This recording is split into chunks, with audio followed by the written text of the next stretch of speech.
followed by Torah, it's Cholad, come and bring your friends. After following that paid political announcement, we'll get started. Okay, I don't know if you got this sheet. It's coming. Those who have it, we're going to start with the parasha. It's always good to start with Torah Shabbat before we go to Torah Shabbat.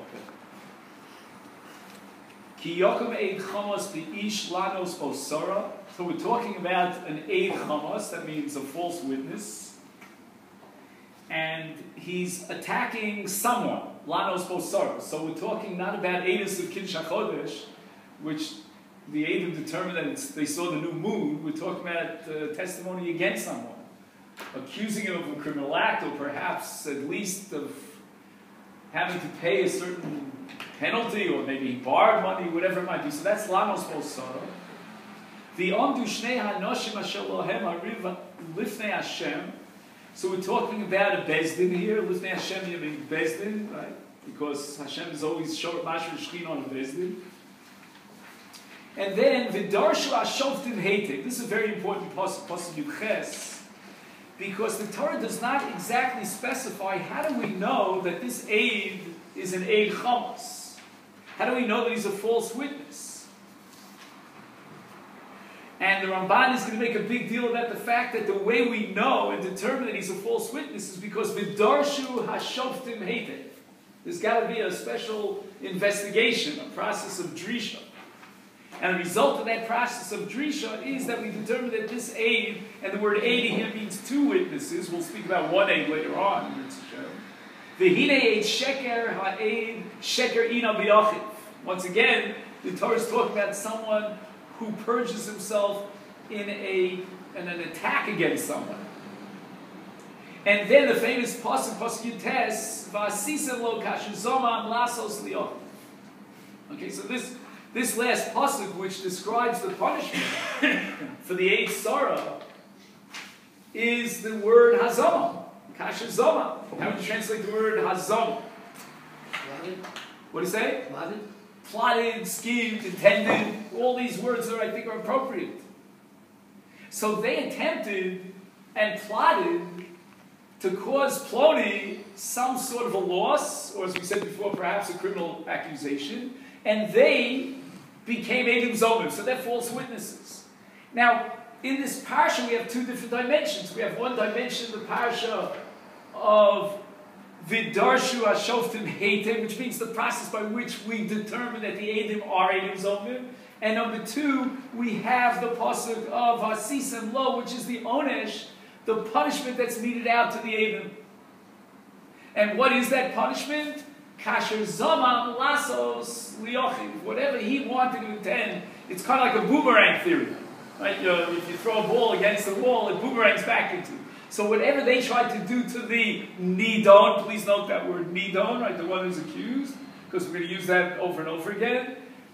They get punished with the same punishment. That's called Vasisim Lo Kasher Zomam. And the Torah says, Ubiarta Arami Kirbecha. We're going to learn halachas from that in terms of publicizing this. The Ramban wants to know the following in his Pirush al Torah. How do we know that these Eidim are false witnesses? Take a look at the Ramban. He says, Lo Piresh HaKosuv, the Torah does not specify, Eich Yodea Shu'eit Sheker. How do we determine that he's a false witness? And it's critical that we figure out how to determine he's a false witness because of the second part of the parasha, the second dimension of the parasha, namely what? The Onish of Kasher Zoma. So if we determine that the Eidim through process X will be Eidim Zomim, will set them up as Eidim Zomim, now we can apply the punishment of what? Of Kasher Zoma. Ki biyos ha'inyan b'shnei Eidim shebe'idim al hadavar afilu yavo mea v'yakchishu osom lo yizbar sheker inu. The Ramban asks a question. Why not apply the principle of Achrei Rabin Lahatos? I'll tell you how I know the Eidim are false witnesses, because what determines whether they're telling the truth or falsifying their testimony? The majority. That's why I say Achrei Rabin Lahatos. If you have 3 witnesses against 2 witnesses, then one could ostensibly argue, we want to think about this, please make a mental note of it, we'll come back to this, that we tip the scale in favor of the majority. That could be the answer. And the Ramban immediately rejects that. Why does the Ramban reject that possibility? It can't be that the aid is determined to be an aid sheker based on majority rule because trei kamei adamu. The halacha does not count in edus numbers, voices. There is a sugya, by the way, make a mental note of it, in Perka Isha Rav and Yavamis, about Misas Habal, where if you have what's called an aid puzzle, he's technically not qualified to testify, but we accept him on testimony about the death of the husband. In that case, there's something called rov kolos. We actually count voices, and we determine by majority. But in the case of a kat eidim, a pair of eidim, it doesn't matter how many members there are of the kat. In fact, if you ask me, is it advantageous or the opposite to have more members of the kat, what would be the answer? No, opposite. It's disadvantageous. What's the drawback of having more? Because of the halach we'll have in the Mishnah later on at Daf Hey of Nimtza Etam Emkarav Apostle. The more members you have of this group of Eidim, the greater the statistical probability that you might undermine the entire kat. Because if you find one bad apple, it completely destroys the whole bunch. So, once again, let's go back to the drawing board. The Ramban rejects his first possible answer. Can it be that we determine that the age sheker is such, he purged himself because we count numbers, because once we have a kat, is trei kameya, correct? Oh, now look at the Ramban's second possibility. Here's a brilliant move. I mean, I kicked myself that I didn't think of this. Here's the answer. Why not give the following answer? Sheba haru baraglo. Beautiful phrase from the Gemara in Sanhedrin. The harug, the so-called victim of the murder, shows up walking into Beis Din on 2 feet. What does that prove about the Eidim? They certainly falsified the testimony, right? I remember somebody once came late to Rav Soloveitchik's shiur as he was taking the attendance. So he says, Rebbe, I'm here, mark me present. He says, oh, Ba Harug Baraglov, I already crossed you out. So the answer is, says the Ramban, it can't be Ba Harug Baraglov. Why not? Ki lo ye'omer bazeh, the language of the Torah here in this context, v'darshu hashoftim heitem. We don't need v'darshu hashoftim heitem. We don't need to investigate the Eidim and the Mazimim, as we'll see in a moment, in order to determine that the Eid is a sheker. The Harug is here in front of Beis Din. You tell me Yaakov killed Beryl. Here's Beryl. Shalom Aleichem. Alive and well. The answer is, says the Ramban, in that case, we absolutely know that the Eidim purged themselves even without the process of the Darshu Hashoftim Heitev. And since the Torah implements this V'darshu Hashoftim Heitev, that's the precondition, the process through the culmination of which is to establish the Eidim as false witnesses. V'darshu Hashoftim Heitev cannot be Baharu Barak. But the question I want to leave you with, and please think about this question, is what would be in the case of Baharu Barak? If the whole purpose of the process of Hazama is to determine the Eid Sarah, and therefore the Torah says the punishment for falsifying your testimony is v'asisen lo kashizama lasos liachiv, what should be the logical conclusion based on this Ramban? Anybody? Please don't be embarrassed. I mean, it's just like we're learning together. What do you say? We should certainly give them the punishment for sure. Because what greater proof could there be that he's falsifying this than Bahar Barago? And if the Asisa Lo Kasher Zomam is the harsh punishment, maybe it's not harsh enough, but it's harsh, that is meted out to someone who purges himself in a court, the false testimony, then for sure Bahar Barago. That question is going to be very relevant to the next part of the Ramban. The Ramban says the following. What's V'darshu Hashoftim Heitev? Valkein ba HaKabbalah. What does he mean by Kabbalah? We're not talking about the Zohar here. What is it? Kabbalah? The transmission of Torah. That's called Torah Shebal Peh. So you see here, the reason why we chose Masechet Makkot is because the Chazal say very often that when there's an integration of Torah Shebal and Torah Shebal Peh together, is Chaviv. Right? We enjoy that beautiful. So the integration is right here in Masechet Makkot. Because you read through the parsha in Torah Shebal and you're left with a Mavoy Satum. You don't know the answer to the question, how did we determine that these Eidim are false witnesses? You need the Kabbalah. And then the Ramban adds another adjective. Now, once he's mentioning the Kabbalah, he's got to add another word. What's the next word in the Ramban? Hanemana, right? It's nemenes, it's reliable. Right? We rely on the Kabbalah. Upirsha and Chazal, through this Kabbalah, interpreted Ki Azomatiet Sheyomru V'Halo B'Yom Ploni Mono Yisa.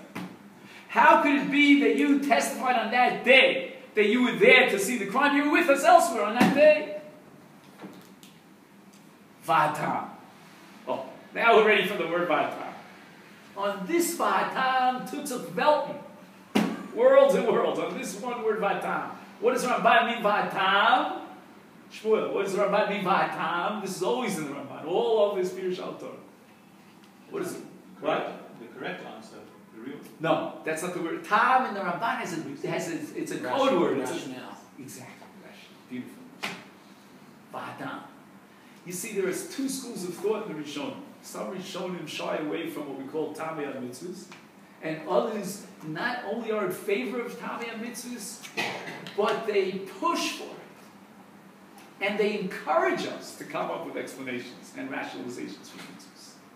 With one proviso, you always have to add, well, it's only speculative. We can never be guaranteed. But Vatam, says the Ramban belongs to that school of Rishonim that pushes us to interpret the meaning and discover the meaning of the Torah and its laws. So what does it mean? The first pair of Eidim said, we were at the corner of 9th Avenue and we saw the murder. And the second pair of Eidim, no, you weren't at the corner of 9th Avenue, you were on a different side of town at the same time. Who do you believe? Says the Ramban. Mipnei sheha'edus hazu hi al gufam shel Eidim. Vehem enom ne'emanim al atzmam lomar lo asinu kach.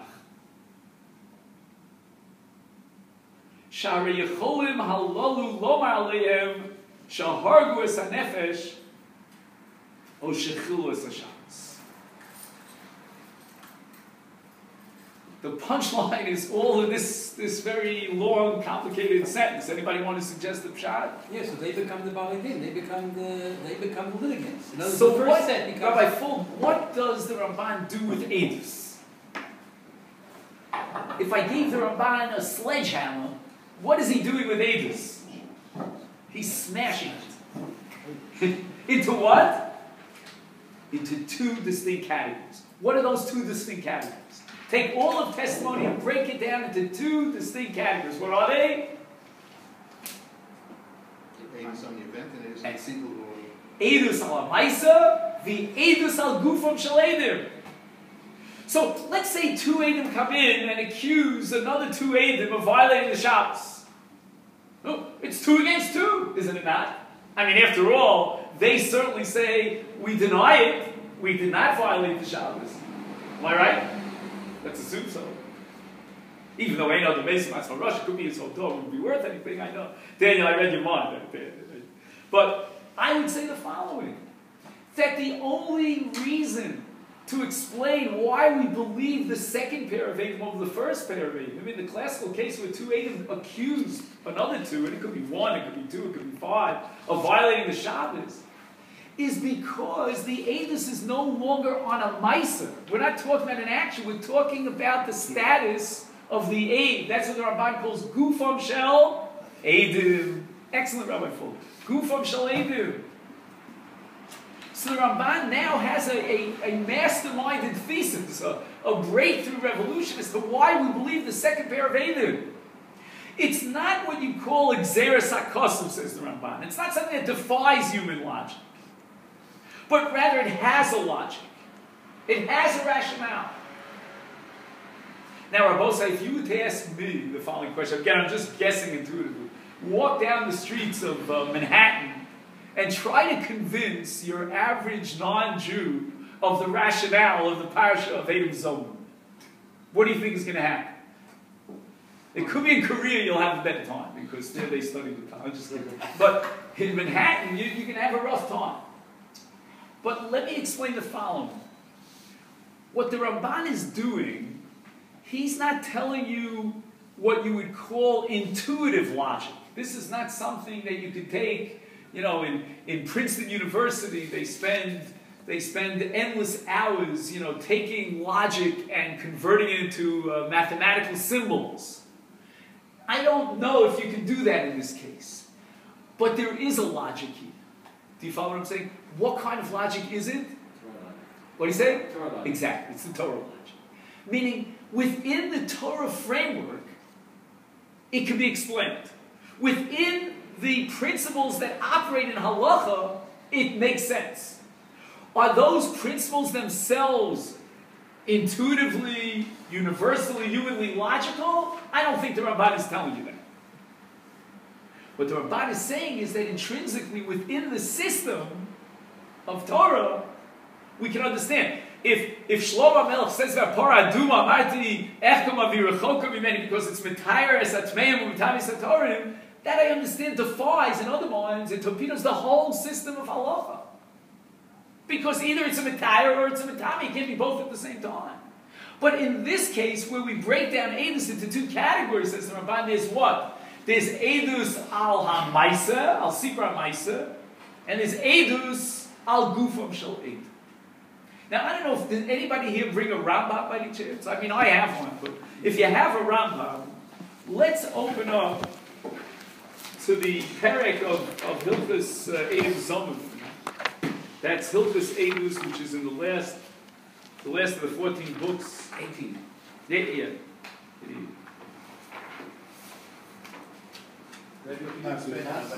18. Yeah, we're going to explain the Ramban as we go through the Ramban. Okay, so we're looking in Perek Yud Ches, and the Rambam says the following. In Halacha Aleph, the Rambam establishes the halacha of Edom Zomimim, who are punished kasher zomam because they're 8 sheker. And he goes into details about two Edom that testified against someone of these chayv skila. The two Edom will suffer skila. Sreifa, they will suffer sreifa. Malchus, they will get malchus. Mammon is a little more complicated. That's the din of Mishalshim, B'Makas, Sugyan Daf Gimel. We'll get to Christian. But look at halacha beis. Says the Rambam, B'Medvar Mamurim v'Edom shehuzmu Aval shtei kitei Edom hamachisho zu et zu ein kan edus v'ein os onshim es achas mihen. The Rambam says that there are two categories. There's something called hazoma, and then there's something called hakchasha. And he hasn't yet told us what the difference is, other than the fact that in the case of hakchasha, there is no edus, and neither one of the two pairs of Edom are punished. And why? Says the Ramban, the Rambam says, Lefi she'ein anu yodim mi hi hakat hashakranit. We don't know who's telling the truth and who's lying. This is what we call hakasha trade. But now the question begs itself. And the Rambam doesn't shy away from it because he has to address this question if we're going to start tonight with Masechet Makkot. Says the Rambam, well, I don't understand. You tell me in the case of Azoma, we know that which pair of Edom was telling the truth. The second pair, which pair of Edom were perjuring themselves? The first pair. In the case of Hakrosh, you don't know, so you toss the whole thing out of court. Uma ben Hakrosh la'Azoma. Tell me, please, what is Hakrosh and what's Azoma? And this Rabbosai is going to give us the key to understand the Ramban that we just did. Says the Rambam, Hakrosha Be'edus asma. Hakrosh is where the contradiction is on the testimony itself. And the Rambam goes into great detail. He says, Zot omer shahaya adover hazeh. This particular group says this is what happened. V'zot in the second kat omer lo haya. It didn't happen. Oh, Yava, okay, this is another parenthetical insert of the Rambam which would require a whole shiur, but it's not for now. The Rambam says, even if the second pair of Eidim did not explicitly deny the thing happened, but implicitly. What's Hazama? Hazama, as opposed to Hakosh, is not be Eidus Atzma, but be Eidim Atzman. The Elu Ha'edim Shezimum Einam Yodim Miyadov. The second pair of Eidim doesn't know. They don't know whether or not it happened or it didn't happen. Did the murder take place? Did the theft take place? Did the loan take place? They don't know. Ketzad, the Rambam wants to work it out. This is a very important Rambam. The Lechem Mishnah has a whole discussion on this Rambam. Eidim shebo v'yomer ra'inu zeh shaharges zeh. Osha lava mizeh. Biyom ploni v'okem ploni. Right? Every Eidus has to have those two elements. This is part of the Drishos and the Chakiros. We investigate them, tell us the Makom and the Zman. Where did it happen? At what location? And what time did it happen? The Achar she'idu v'niftaku. After they finished their testimony about this murder or about this loan, and then niftaku. What's niftaku? Correct, Risha. They were investigated. Bo shnayim eidim acher v'yomru. Okay, now keep in mind. I'm going to ask you as we read this: is this hazamar akosha? V'yomru, and they said by biyom zeh v'makom zeh hayinu imachem. We were with you at that time, at that place. What does that sound like? Hazamar, but don't fall into my trap here. He says, what? I was not saying you were with us somewhere, I was saying we were with you at the same place. It seems Yeah. Oh, maybe at the same place. Excellent, Shmuel, at the same place. And with the so-called Malva, Velove, or Rotzech and Dirtzach, right? Kol hayom, v'lo hayu dvarim me'olam. And it never happened. So here's where we have a machlokas that interpret the Rambam. One way of interpreting the Rambam is that we were with you at the said time and at the said place. The Lechem Mishnah doesn't interpret it that way. The Lechem Mishnah understands that what the Rambam is talking about is a case where you were with us and we were all together at that time and at that place somewhere else. Which again sounds like what? Hazama. But nevertheless it's not Hazama. Why not? Because they add those words, v'lo hayu dvar me'olam. It never happened. This guy didn't kill him, and this fellow never borrowed money from him. Harezu hakosh. Okay? So Rabbosai, I want you to make a note of this. We'll come right back to the Lechem Mishnah, but the Lechem Mishnah's pshat is that there's an add mixture here of both hazama and hakosh. On the one hand, they're denying that the whole story took place. Lo hayu dvarim me'olam. There was no ritzicha, there was no halva. But on the other hand, they're saying that you were with us elsewhere. That's according to Lechem Mishnah's pshat. So it's they're passing both aspects of the Eidim itself and the goof of the Eidim. Okay, so you have to figure out why that's only called Akash. Right. Why is that Akash undermine Azam? Right. The Rambam That's points out that's that you have a some B'dikas Ha'egin on the first time. He says you nivdiku. Yeah. But he doesn't say you have to do nivdiku on the second time. They don't have to go through any the Chakira Jewish or anything. To take it on face value. Well, you're asking an excellent question. Why did the Rambam omit the nivdiku on the second time? I don't know. Excellent question. V'chein, says the Rambam, im amru lahem heichatem mi'idim kach v'zeh ha'horeg o ha'nerag o ha'lov o ha'malvesh hayu imanu v'yom zev v'mi'achesh. This is the classical case of Akosha. How can you testify about this Ritzicha or whether Rotzach or the Nirtzach or the Malva, the Lov, who were with us elsewhere in a different country? Hareizu edus mukcheshes. And who's telling the truth again? We don't know. So what do? We've got to throw it all out. All right, let's just fast forward a little. Now we get to Hazama. Aval im amru lehem, the second period, say anu ein adam yodim. Look how the Rambam spells it out. We know nothing about the crime or the said halva. Shar exem yom zem Yerushalayim. All of a sudden he gets Yerushalayim, and okay, fine. Kimosh etem omrim o lohar anu meidim shatem. He drops the case of halva. Yeah, okay, that's another question. The anu meidim shatem atzmechem. You couldn't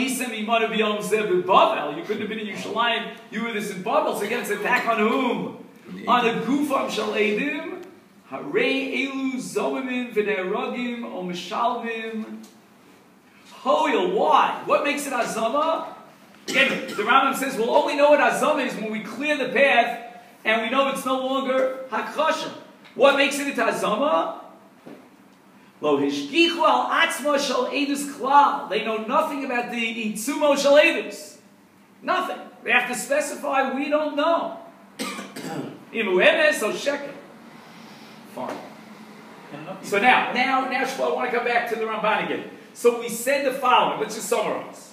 Rabbi said, don't worry, we'll get to the mission. Right? This is just an introduction. You know, this is a Blatt Shiur, so we have to come grab too. My hope is that if this gets off the ground, we can in Masechet finish Masechet Makkot. I don't know exactly when, but that's sometime in the whatever future. We'll just leave it at that. I better not say anything.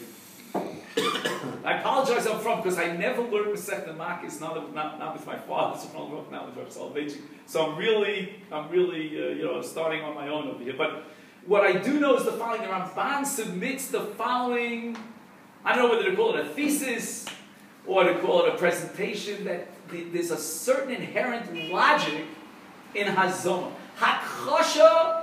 We have to raise our hands. It's a teku. We don't know who won the game here. 2 against 2, 50 against 100, 1,000 against 2. It makes no difference. We don't know who's telling the truth and who's perjuring himself.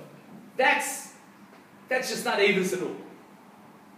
And that, says the Rambam, if we can add the Rambam to the Ramban, is when the second pair of Eidim deny the story. Lo hayu dvar mi'olam, it didn't happen.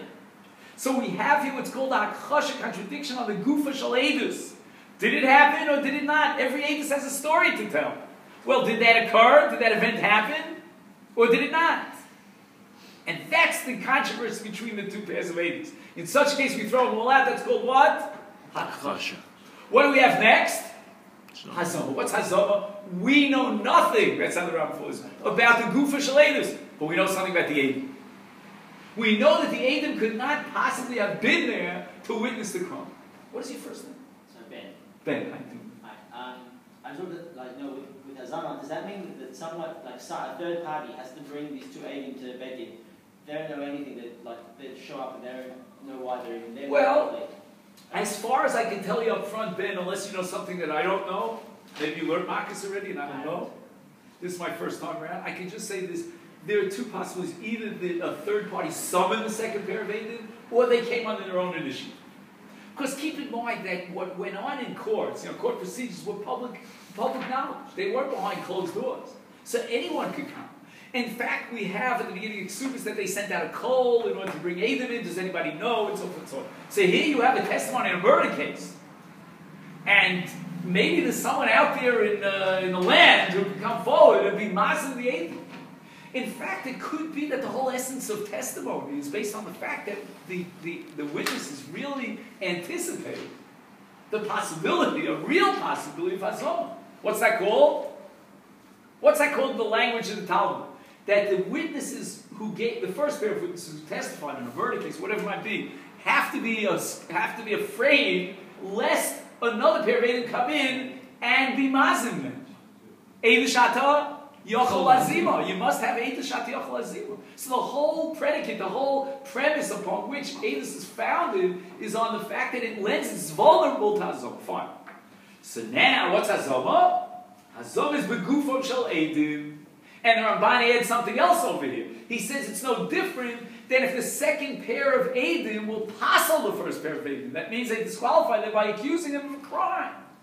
A crime which makes them disqualified for testimony again, but they defend themselves and deny it. The answer is now they can't testify on themselves. See, as long as they're testifying on something that's external to themselves. Because they're possibilities. Correct, that's an Ogea Vedas. He's talking about himself, that he can't do. He can testify about something external, extraneous. He can talk about the Malva, the Lova, the Rotzeach, the Nirtzach, but he can't talk about himself. He has no right to stand and defend himself. So therefore we have 2 against 0, and we accept the second pair of it. Says the Rambam, and the Ramban is outspoken about it. That is the mechanics of Hazon. We accept the second pair of Eidim because they are testifying on the Gufam Shalem. Good. At this point, I would say, if I stopped right here, that that everybody agrees that it's logical. But take a look for a moment at the bottom of your page, and it's more above a count. So I'm throwing out a little bit keys over here, but this is This is Bekias because my father used to hack into my brain what Yal Kagam is. You remember Yal Kagam? The 6 cases that we passed in like Beit Shammai, not that, like Abai against Rav. Because on my father's Smicha Bechina, which was almost 100 years ago, so that this is at the time when Dr. Revel was alive and Rav Moshe Soloveitchik. So Rav Moshe decided to ask my father on the Smicha Bechina what Yal Kagam stands for. I don't know how many people in the audience can answer that. Okay, but you're not getting tested for I could when I was 10. You knew when you was 10. Okay. So here we have a Gemara in Bava Kama Itmar Eid Zomem Abaye Omar Mafreya Hu Nifsal Rava Omar Mikan Ulahaba Hu Nifsal. We'll just read the Gemara first and we'll check. Abaye Omar Mafreya Hu Nifsal Me'ahu Shaita the Acid Havile Rosh Torah Omar Al Teishis Rosh Elios Eid Rava Omar Mikan Ulahaba Hu Nifsal Eid Zomem Chidushu, if you don't mind underlining those words, Eid Zomem Chidushu, Da Treyu Treinu, My Chazis Did Tzayis Lahani. Reminds you of the Gemara in Sanhedrin, My Chazis. Hilkach Eilecha Boil Mishas Chidusha V'Eilech. We have here a fundamental machlokas, Shina Pai V'Rav.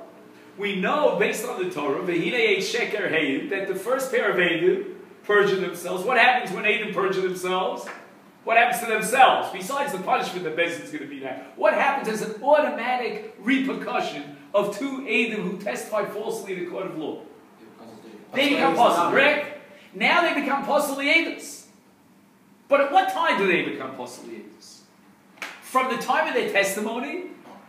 Or from the time that the Hazama took place, when the second pair of Eidim came in? There may be a month's difference. Now, at the beginning of Nisan, they gave their testimony. At the beginning of Iyar, they were Huzam in Beis Din. So, at what point, logically, when should they become possibly Eidos? L'mafreya hu nifsal, correct? Who says l'mafreya hu nifsal? Abai, that's good. Because this is one of Yal Kagam. This is the ayin of Yal Kagam. So the ayin means we're going to pass them like Abai l'mafreya hu nifsal. But let's take a moment's time to study Rava. We like Rava. Rav is all over Shas. The Gaon says you can't go 6 flat in Shas without Rav. Anybody know how old he was when he died? He was 40 years old. He's from Beis Eli. Abai lived to the ripe old age of 60. That's because he was also in Chesed, not just in Torah. In any event, so we get back to Rav. So Rav says, from the moment that the Mazivim, the second pair of Eidim, come into Beis Din, and they testify against the first pair of Eidim Imanu Yisem. Why? The answer is because Ein Zomim is a chidush. Why is Ein Zomim a chidush? It's such a new halacha. And whenever you have a new halacha, you only apply it from the last possible moment in a han. Because my chaz is the Samchas Ahani, training him. Why do you believe the second pair of Eidim over the first? Does Rava accept the logic of the Ramban? No. Absolutely not. Now I want to ask you a question, but how do we paskin?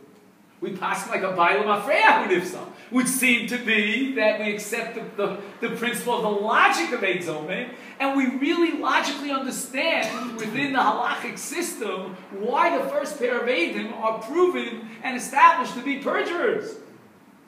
And if that be the case, we go back to the moment of the perjury. When was that crime of false testimony committed?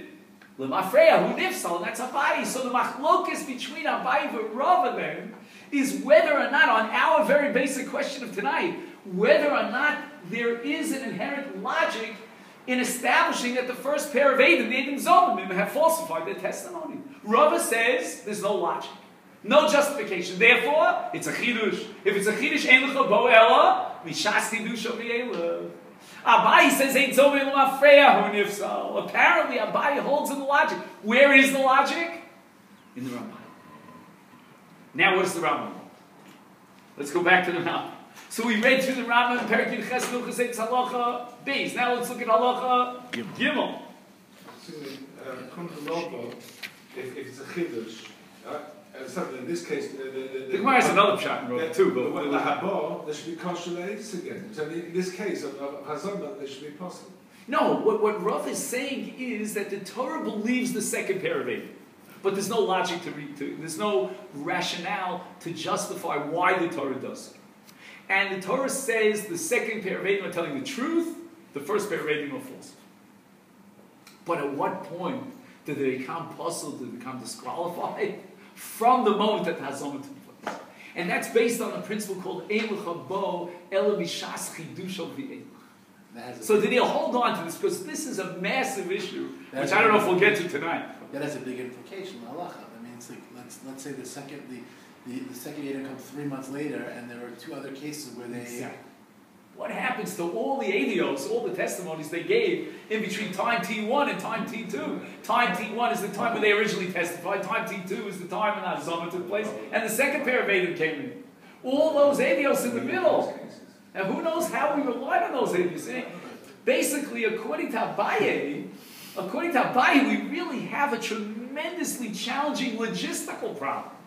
Because we don't know how long of a period of time there could be between the Eidos originally and the Hazama. And what of all the testimonies that we accepted from those Eidos? These guys are professional witnesses. No, I'm just kidding. But they give a lot of testimony. Oh, now, what did he say? That's right. Yeah, you took about Esau. Take a look at Halacha Gimel. Look at Halacha Gimel. How do we read Halacha Gimel in the Rambam? V'zeh shehemina Torah Eidim ha'achronim al ha'edim harishonim zeres ha'kosuvi. Now, in my Rambam, which is the Frankel edition of the Rambam, which I highly, highly recommend if you're ever buying Rambams, this is the end of the halakha. In other words, based on the manuscript Rambams, which they researched, 3 centuries of manuscript Rambams, from the time of the Rambam until the first publication of the Rambam, some 300 years later. And they went through manuscript after manuscript from the British Museum and this museum and that museum. And in the manuscript Rambams, which is called the Kisvei Yad, this is the end of Halacha Gimel. Sof Pasuk. Or as we say in Hebrew, Nekuda Tayim. That's where the Nekuda Tayim are. V'zeh she'emina Torah Eidim Achronim al Eidim Harishonim Zeres HaKosavi. It's like the Rambam in Hilchos Shofar. Why do we blow a shofar on Rosh Hashanah? Zeres HaKosavi. It's interesting, the Rambam, even with regard to Kibbud Av Va'em, in Hilchos Mamre, has Zeres HaKosavi. I mean, sometimes Zeres HaKosavi in the Rambam means it has absolutely no logic, and sometimes it means that the halacha goes beyond our logic.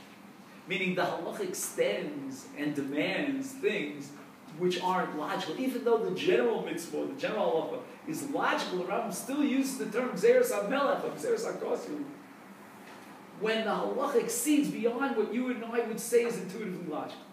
But here the Rambam says that the fact that we believe the second pair of Eidim over the first pair of Eidim is a Zeres HaKosavi, seemingly rejecting the Ramban completely. And here, I want to make 2 comments. First of all, I emphasize that the manuscript Rambams put the end of the halacha here. Why? Because if you have a printed edition of the Rambam continues. And the Rambam says the following. He says, Afilu hayu ha'edim harishonim mea ubo shnayim v'hizimu. The Rambam says, imagine the following scenario. The first pair of Eidim are 100. The second pair of Eidim are only 2. There's an overwhelming majority in favor of the first testimony. 100 people say that they were there, in some big marketplace, some big kikar, and they witnessed the crime. Two little yatzalas come in, but you were all with us. 100 people, you're with us at the other, up in Tiberia. It's highly unlikely. So it could be that the Rambam, when he mentions Zeres HaKosav, he's referring to this scenario, where Achrei Rabim Lahatos would tip the scale in favor of the first pair of Eidim. And therefore it's a Zeres HaKosav to believe the second pair of Eidim. I don't believe that's true. Not only because of the Kisvei Yad, but also because of the fact that the Rambam should have applied this Zeres HaKosav way back at the beginning when he spoke about Akasha.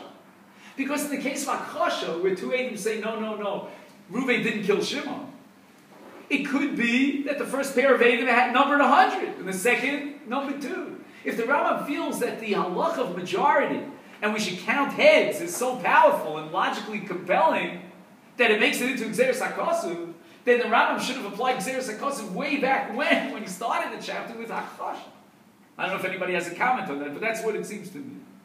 But on the other hand, if the Rambam should be taken straight, that it's a Gzeres HaKosev that we believe the second pair of Eidim above the first, even if it's Trey or Trey, my Chozes to Samchas Hahani, whose Shita does that reflect in the Gemara above the Gemara? Rava. Rava who says Mikan Ulahaba Unifsal. But wait a minute. Don't we pass? Doesn't the Rambam himself pass in this week? That's earlier in Perik Yud Milk to say this. That Eid Zomen L'mafreya Unifsal. On both sides, mathematically, we can only derive one conclusion. And that is that the Rambam holds that both Abai and Rav agree that Eid Zomim is a Chiddush. The machlokas then between Abai and Rav is whether we apply the halach of Eilach Aboil Mishas Kiddush V'Eilach. Whereas Rav says it's a Chiddush, therefore Eilach Aboil Mishas Kiddush V'Eilach, Abai is going to say, no, once the Torah gave me the Chiddush, I got accepted, hook, line, and sinker, the whole package. We believe the second pair of Eidim and we disqualify the first pair of Eidim. If that be the case, then at what point did the first pair of Eidim become possible? L'mafreya, from the time that they gave the testimony. So again, if you have the Ramban's approach that Eidim Zomim is logical, then it makes sense according to the Ramban and within the Ramban's frame of reference to say, Ha Gufa, this exactly is the Machlok Shin Abai v'Rava. Whereas Abai is applying a rule of logic, Rava rejects that logic. He says at the end of the day, I don't care whether the second pair of Eidim are being made on Gufam or on Gufa Shalatis, it doesn't matter one bit. It's always going to be Trey and Trey, and the Torah believes the first pair of Eidim, and the Torah believes the second pair of Eidim. What's the difference between Akoshan and Zoma? That's Rava's approach. But we pass like Abaye, and therefore the Ramban is going to give a logic to explain the rationale of Hazon. The Rambam, on the other hand, would say the Kuliyama lo pligi. There was never a machlokes between Abai and Rav. They both accepted the principle of Chidushu, meaning Gzeres HaKosev. We don't know logically why to believe the second pair of Eidim over the first pair of Eidim. And they have an internal machlokes, which is a technical machlokes, has to be studied and analyzed as to whether or not Eilach Aboel Chidusho Vi. And now, Rabbosai, let me take a few minutes of your time and ask if there's enough given. Very nice discussion. Okay, it's intellectually curious and certainly tempts us to think in different directions, whether the Torah believes the second pair of Eidim because it makes sense to believe the second pair of Eidim, or whether the Torah believes the second pair of Eidim and we simply don't know why it's Gzeres HaKosev. Is there enough given? So you could say, within the Ramban's frame of reference, that's good for the nafkamina of Abai v'Rava, whether it's Zom l'mafreya or nifsal, or we can't lahabo. And I grant you that. That would be my first nafkamina, knee-jerk response. The difference is, should we apply the principle of Eilach Habo, El Mishas Kiddush Eilach, if it's Gzeres HaKosev and there's no rationale, Eilach Habo. If, on the other hand, it's logical, the way the Ramban presented his Pirush al Torah, and by the way, the Tur elaborates on this Ramban in Siman Lamed Chesed Hilchos Eidos. It's on your page if you have a chance. And I would say within that frame of reference, then that if indeed the way the Ramban has it is a logic, that's Abaye, and that's why Eid Zomim is L'mafreya Hu Nifsal, because we believe and we understand that he lied at the time of his testimony. But if on the other hand, the way the Rambam has it, they both, Abaye and Rav, agree that there's a Gzeres HaKosev element here. So this distinction that we made between Gufa, between Akosha, which is on the Eidus, and Hazama, which is on the Gufam Shal Eidim, is there any nafkamina? Is there any difference? Let me turn back to this discussion here that we had in the Rambam Halacha Beis. What happens in the case of a combination of both Akosha and Hazama? You with us at that time, but we know that Reuben did kill Shimon. In other words, what happens if the Mazirim, in addition to Hazama, they add what? Hakosha. Oh, so the Rambam says Hakosha supersedes, and we completely suspend the entire process of Hazama. Why? Because the Eidim, Kalavosif Goreya, the Eidim added something that they should have added, namely that we know that the Ritzicha never took place, we know that Alva never took place. They should have said La'adam, we didn't know anything. But because they were makrish the Eidim, therefore the Hakchosha undermines what? The Hazon. What sense does that make? If there's a logical reason, the way the Ramban sees it, and that's how the Ramban is passing like Abaye, that there is a rationale to explain why we believe the second pair of Eidim. Meaning that the second pair of Eidim are attacking Gufam Shaleidim by saying Imono Ayisam. So what's Artmir? What do I care? If at the same time they were Makrish. Why would the Hakchosha undermine the Hazama? Because you couldn't know that you couldn't say Imono Ayisam in another place and still know the facts of the case. It's just not possible. They're contradictory with something. No, he knows because he knows. I mean, how he knows he's there. Maybe you were with us in a different place, and the Rotzach was with us. But the logic of Imono Ayisam is you couldn't know about the case because you're with us. So how can I say I know about the case but you don't? No, because we were all in the other side of Therefore, Israel together with the Rotzach and the Nerzach. So on the one hand, I know that you weren't in Yerushalayim to have witnessed the crime, and not only that, I know that the crime couldn't have taken place because the Rotzach was with us. Why does the fact that he adds, why does that torpedo the Hazama? Do you understand my It gives the question? witnesses an opening to argue against that. If you're just talking about the witnesses, there's nothing to argue back. It's like, oh, well, there's nothing. The moment that he starts talking about the case, it's like, well, no, we all agree that we were all together.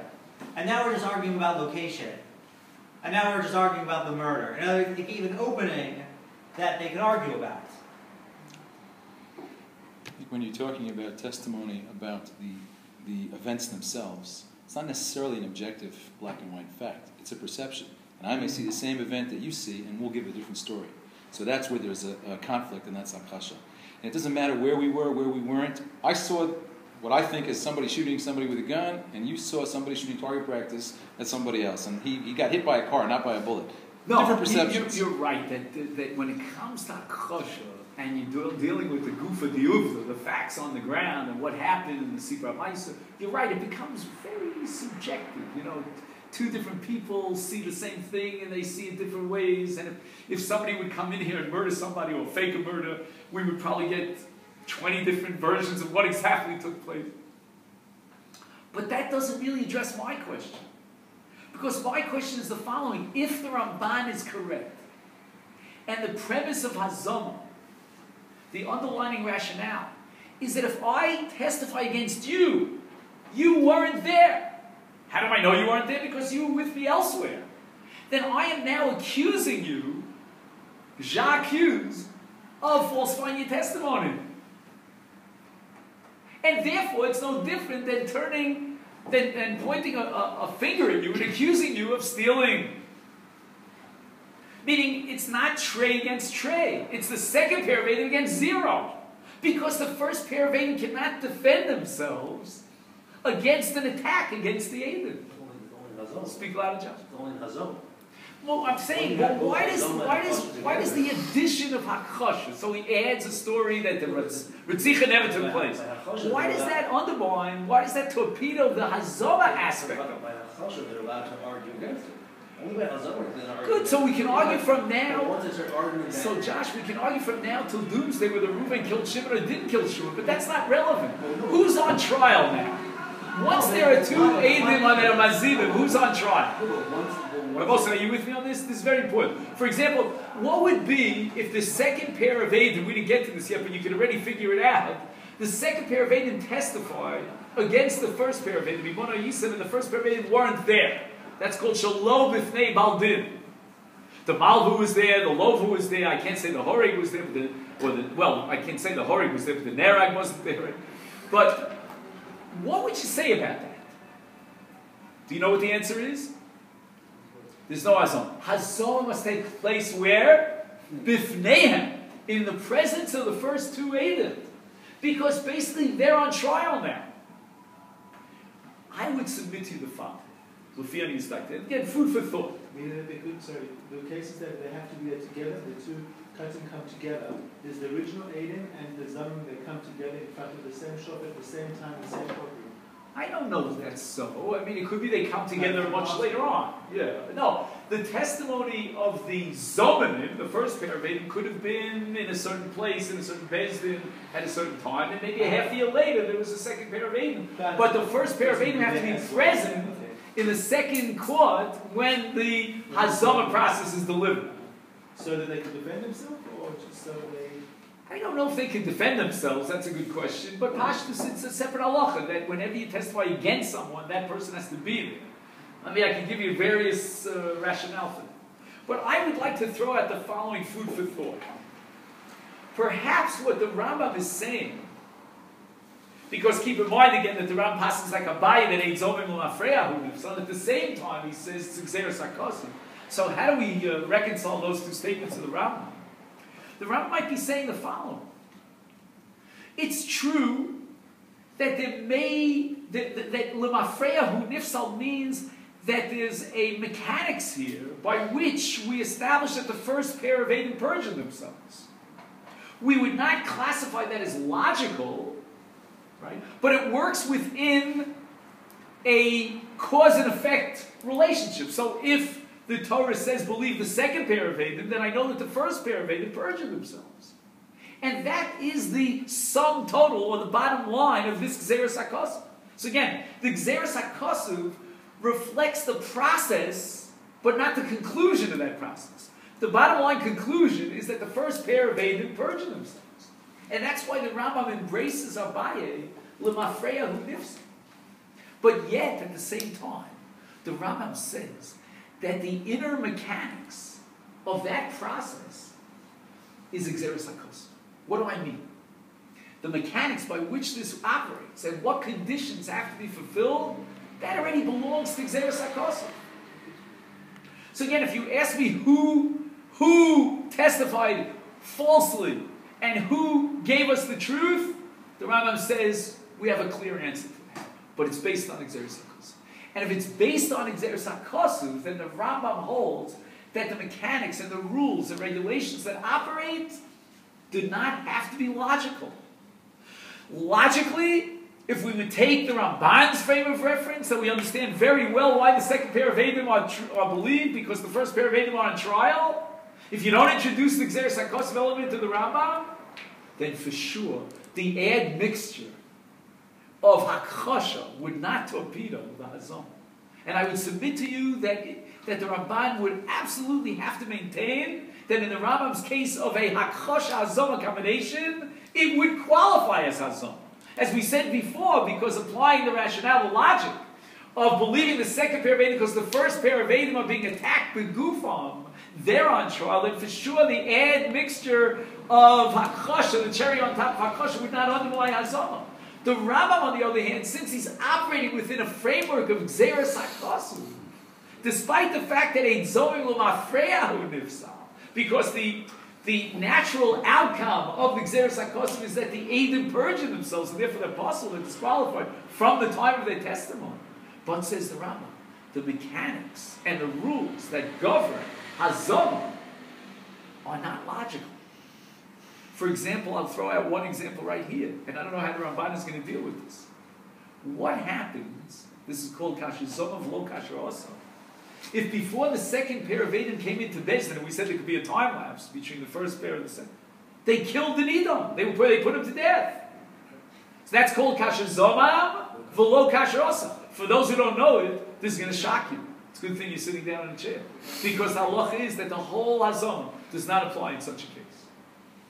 And in the Ramban's second paragraph on the page that I gave you, the Ramban says that the reason why the Torah lets the Eidim off the hook in this case, even though they're Eidim Zolim, if you count down about 5 lines down from the beginning of that paragraph, Tosuk Yutes, Aval in Nerag Reuven is the accused, Nachshov will have to figure out, will have to believe, Shahoya Emes, Kol Asher Heidu Al Rishon. Ki hu ba'avono mes, v'ilu hayetzadik lo yazvenu Hashem b'yodo. The Ramban applies some sort of metaphysical system here, with a belief in God, in order to justify why kasher zoma v'lo kasher osa, if the Nidon was already put to death, then the first pair of Eidim are off the hook.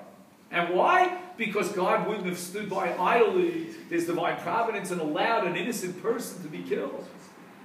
But the Rambam is not operating with that. The Rambam is operating with Gzeras HaKosuv. And if it's Gzeras HaKosuv, I don't necessarily understand rationally the rules and regulations that govern Hazon. All right, Rabbi, so we're going to have to stop in a few minutes. I just want to read the first Mishnah with you, so nobody should accuse me of not. So we have. We'll just try to learn the Mishnah very quickly, and then I'll let you go. You may have it also on this page. I don't know. Can it come out on this page? All right. Ketzah. Now that's an interesting way for the Mishnah to start. It reminds me of the Emasai. The main Mishnah is to start with a question. She'eni yedei lishal ad psachlo. You got to lead a person to ask a question. The Mishnah wants to tell us that in the Torah study situation, that's how Talmud Torah, there's got to be a question that's asked. The only problem is the Mishnah doesn't bother answering that question. That's a different problem. Ketzad ha'edim nasim zomim. So what we're going to see is that the Mishnah, on the one hand, is asking in a positive sense, how do Edim become zomim? But the Mishnah, as you know, is going to offer the negative, the case of Edim nasim zomim. All right. Me'idim anu bishplonish ben grusha o ben chalutza. All right, let's raise a few questions that the Leader will try to pick up next time if you want to think about it over the next week. And that is number one, Ben Chalutza, it turns out, is only D'Rabbanan. How did that sneak into this Mishnah? Why isn't the Mishnah mentioning a Mamzer? Why are they testifying on somebody who's a Ben Grusha? How do they know he's a Ben Grusha? Rashi says something very strange. B'fanenu nisgarsha imo kodem shenolad. That we witnessed the Gerushin before this child was born. That doesn't make the child into a Ben Grusha. The Gerushin would have to have taken place before what? Before the conception, before Hora. The Rashi is very strange. The Tosfos Yontif is very nervous about this. Also, as we said at the outset, it's very strange that the Mishnah refers to Ben Grusha, Ben Chalutza, because the classical case of Psul Kahal is Mamzer, as I said before. Now, Ben Grusha Ben Chalutza is called a Chalal. That means he's completely Nischal Mikdushas Kuna. He's dead. His Kedusha, his sanctity of Kuna, is completely desecrated. Not only can't he do Avodah in the Beis HaMikdash, but he's allowed to go into the Beis HaKvaros. So when you call someone a Chalal, it's both a Kula and a Chumrah. The strange thing is that he's now enjoined from accepting 24 matnas kahunas. He can't give him truma anymore. And that's a financial loss. And yet, as we'll soon see, the Eidim don't have to pay for that. Is he mechayiv to give matnas kahuna? A chalal should have to be, well, even a Kohen has to give matnas kahuna. But the point is that now that he's taken such a financial dive here, truma for a Kohen is it could be a significant sum, especially if he's a popular Kohen.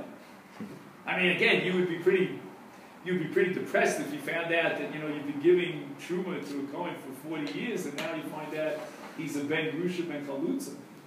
He's a Chol. Ain't over, the Mishnah says he also said Ben Grusha Ben Chalutza Tachtov. Why not apply the principle of Kasher Zomam?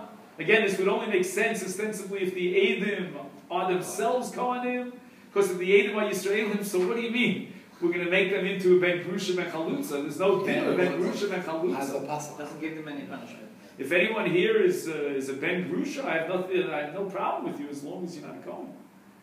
I mean, there's no embarrassment to be a Ben Grusha. There's no problem. There's no psul for Yisrael. It's only a problem for Kohen. So you want to tell me that the Eidim don't become, in the boomerang theory, Kashizomim, they don't become Chalolim. I mean, you got to assume that they're Kohanim. So Rashi says, Ein Omrim, Im Huzvu Vehem Kohanim. But we'll see that a whole school of Rishonim is not willing to say that the Mishnah is limited to the case of Eidim who are Kohanim. So I don't know what to do. Ella Loke Arboim. So what's the default position when you can't fulfill Kasher Zoma? You don't let the Eidim walk the hook. You give him Malkus. How many Malkus do you give him? It says 40. 39. Good, I was just testing it. Because that's how we know to stand in front of Talmud Chacham. That's a Gemara here in Masechet Makkot, actually. Because the Torah says Arboim Al Kena, but the Torah Shmal Peh is even stronger than Torah Shlitzah. Me'idim on Bishponu Shulchayiv Golus, meaning he was Rotzeh B'Shogeg, is Ein Omer Yigla Zeh Tachtov.